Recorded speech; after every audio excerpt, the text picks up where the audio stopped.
तो कक्षा 11 के सभी विद्यार्थियों, आज मैं फिजिक्स का आपको एक ऐसा पेपर बताऊंगा ना कि डंके की चोट पर कह दूं मैं आपको कि 50 नंबर तक कवर कर पाओगे एनुअल एग्जाम में।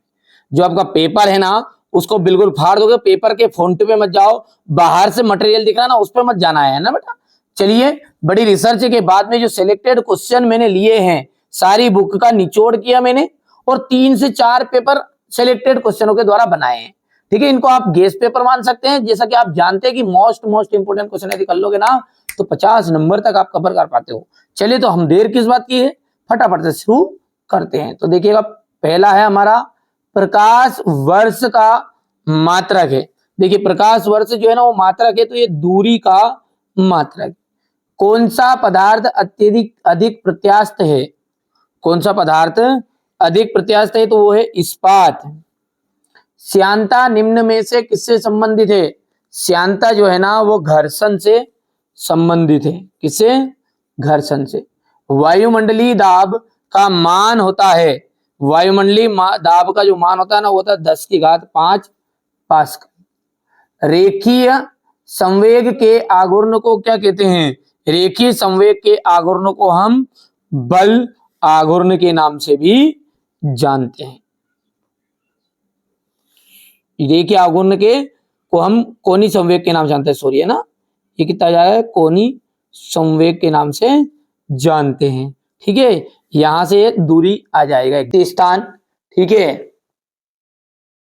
चलिए, सेकेंडी लोलक का आवर्तकाल सेकेंड होता है। शक्ति जो है एक कैसी राशि है?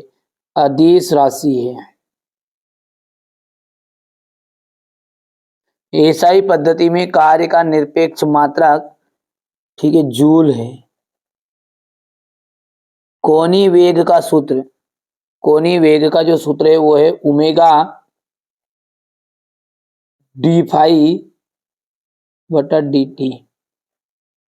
ताप बढ़ाने पर प्रत्यास्थता गुणांक का जो मान है वो कम हो जाता है। और द्रव चालित लिफ्ट के सिद्धांत पर आधारित है, तो पास्कल हो गया। चलिए, इसके बाद में आगे बढ़ते हैं और अगला जो है वो है आपका अभिकेंद्र त्वरण। अभिकेंद्र त्वरण जोड़ी है, तो जोड़ी का आपका पहला आ जाएगा ये गैस का दाब। गैस का जो दाब है वो आ जाएगा आपका यहां से। ये दूसरा है संवेग। संवेग जो है वो √2m के आ जाएगा। और चौथा जाएगा जूल। ठीक है, और जूल के बाद में पांचवा जो है वो √2gr आएगा और छठे का अंदर आ जाएगा gr। अब है एक वाक्य में आपका उत्तर है, यहां से देखिएगा। ठीक है, वेग समय ग्राफ में समय अक्ष से घिरा क्षेत्रफल किस राशि को व्यक्त करता है? वस्तु का विस्थापन।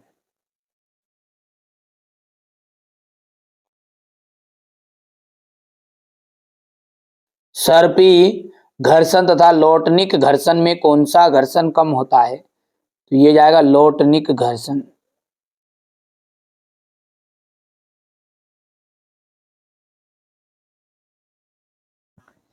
ठीक है, चलिए, इसके बाद में अगला है, चलिए तो यहां पर भर दिया है कि रॉकेट नोदन की कार्यविधि का सिद्धांत किस पर आधारित है? तो न्यूटन के गति के तीसरे नियम पर। ठीक है, यहां से घूर्णी गति का द्वितीय समीकरण क्या है? ठीक है, तो ये आप भर लेना है। और 1 कैलोरी मान का जूल में मान आपको लिखना। चलिए, तो ये थोड़ा सा डाउट है, इसको मैं क्लियर करके ना कमेंट में पिन कर दूंगा, है ना। यहां से देखिए, एक अश्व शक्ति 74.6 वाट के बराबर होती है, ये आपका असत्य है। और दूसरा जो है वो सत्य रहेगा, तीसरा जो है वो सत्य रहेगा, चौथा सत्य रहेगा और अंतिम जो रहेगा आपका असत्य रहने वाला है। सदिशों के योग का त्रिभुज का नियम लिखना है आपको। साइकिल में मडगार्ड क्यों लगाए जाते हैं? मरगाट जिसे अपन बोलते हैं। वेग तथा चाल में 2 अंतर बताने हैं। ठीक है, ये देख लीजिएगा आपको। ठीक है, ये क्वेश्चन नंबर 9 है, ये क्वेश्चन नंबर 10 है। ठीक है भैया, और